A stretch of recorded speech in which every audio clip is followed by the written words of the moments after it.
Film ini diawali dengan sekelompok anak muda yang sedang liburan untuk merayakan pergantian tahun baru. Sebelum malam tiba, mereka menuju ke sebuah kabin dekat bukit yang dimana di bukit itu saljunya lumayan tebal dan mereka berlima tetap menjalankan sesuai rencana walaupun sebelumnya ada peringatan dari keamanan setempat untuk tidak memasuki area itu karena badai salju akan turun malam ini. Dan seperti film pada umumnya bahwa di bukit itu kebetulan tidak ada sinyal untuk bisa menghubungi orang yang berada di luar area tersebut.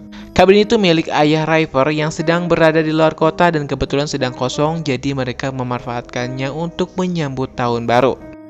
Hari itu semuanya berjalan lancar sampai pergantian tahun baru jam 00 tepat. Mereka menghabiskan tengah malam itu dengan beberapa minuman. Akan tetapi tak lama kemudian setelah itu tiba-tiba saja salju turun lebat dan mereka masih mengira hal itu wajar-wajar saja. Cuma tinggal nunggu salju berhenti dan besok mereka bisa pulang. Saat mereka sedang makan es serut, ada sebuah laporan dari radio yang mengabarkan kalau sekitar bukit yang sedang mereka tepati itu akan ada sebuah badai salju yang sangat besar. Dan benar saja, tak lama kemudian seluruh aliran listrik padam dan seisi rumahnya gelap. Terpaksa mereka pun tidur berkumpul di ruang tamu. Esok paginya mereka pun keluar untuk mencari sinyal namun tidak ada. Ditambah kondisi jalanan yang sekarang sudah tertutup salju sangat tidak mungkin untuk bisa dilalui oleh mobil, sehingga terpaksa mereka harus menginap beberapa hari lagi, mungkin besok atau lusa bisa pulang. Dan saat itu juga mereka harus bisa menghemat kayu bakar. Mereka mulai menyalakan beberapa lilin untuk penerangan di malam hari dan membakar beberapa kayu bakar untuk menjaga mereka tetap hangat karena udaranya semakin kesini semakin dingin. Setiap pagi mereka selalu mengecek keadaan di luar untuk melihat kondisi salju dan berharap jalan bisa dilewati oleh mobil dan salju berhenti turun. Namun semua itu semakin memburuk di mana salju semakin tebal dan jalanannya pun makin tidak bisa dilewati. Kini mereka mulai khawatir dengan stok makanan dan kayu bakar yang semakin menipis. Sementara mereka tidak tahu kapan salju ini akan berhenti sehingga harus berhemat. Lalu seorang perempuan berambut pirang bernama Aiden mengusulkan kepada teman-temannya untuk tetap terjaga supaya tidak tidur. Kenapa?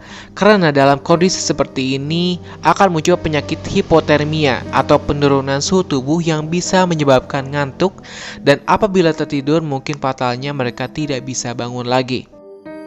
Sejak malam itu mereka pun berusaha untuk tidak tidur, saling mengingatkan satu sama lain dan mencoba melakukan apapun supaya mata mereka tidak ngantuk. 2 malam berlalu dan udara semakin memburuk. Membuat mereka kedinginan sampai-sampai salah satu dari mereka yang bernama Kit menempelkan tangannya ke kompor yang sedang menyala karena tidak kuat dengan dinginnya. Setelah kurang lebih dari 5 hari, salju tidak berhenti-berhenti. Mereka mulai merasakan hal-hal aneh, tidak enak badan dan mulai berhalusinasi yang disebabkan karena mereka tidak tidur. Salah satu wanita berambut hitam yang bernama M, kemudian tubuhnya semakin memburuk, di mana saat pagi dia ditemukan sedang berada di luar tanpa memakai jaket. Segera pacarnya yang bernama Andy langsung membawanya masuk ke dalam. Itu disebabkan karena halusinasi membuat M merasa hangat ketika berada di luar rumah, kata M. Tidak hanya kejadian itu, ketika 4 orang ini sedang berada di ruangan lain, M terbangun sendiri dan dia pergi ke toilet ke kamarnya di lantai atas dan mengunci pintunya.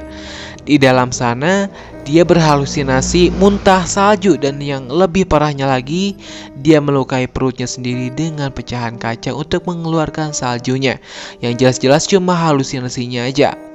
Andy pacarnya yang dari awal merasa khawatir dengan kondisi M, ia menyusul M ke kamar dan mendobrak pintu kamar mandinya menemukan M dalam keadaan berdarah.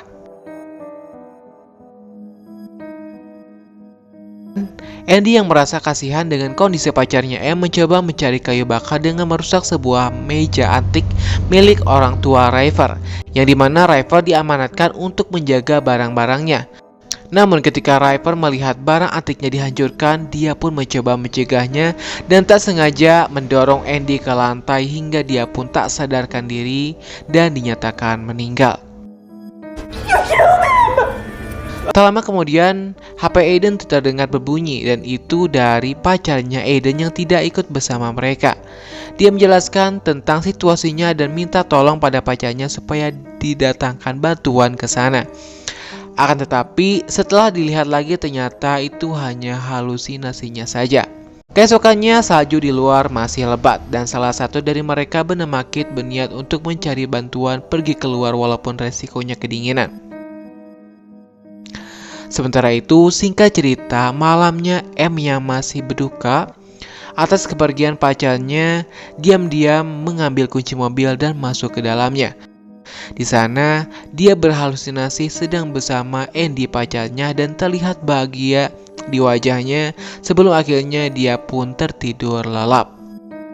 Aiden dan driver yang menyadari kalau M tidak ada mencari M ke dalam mobil dan menemukan dia sudah tertidur lelap. Mereka mencoba membangunkannya, namun pada akhirnya dia tidak bisa bangun. Tidak hanya M, keduanya khawatir dengan Kit yang tidak kunjung pulang.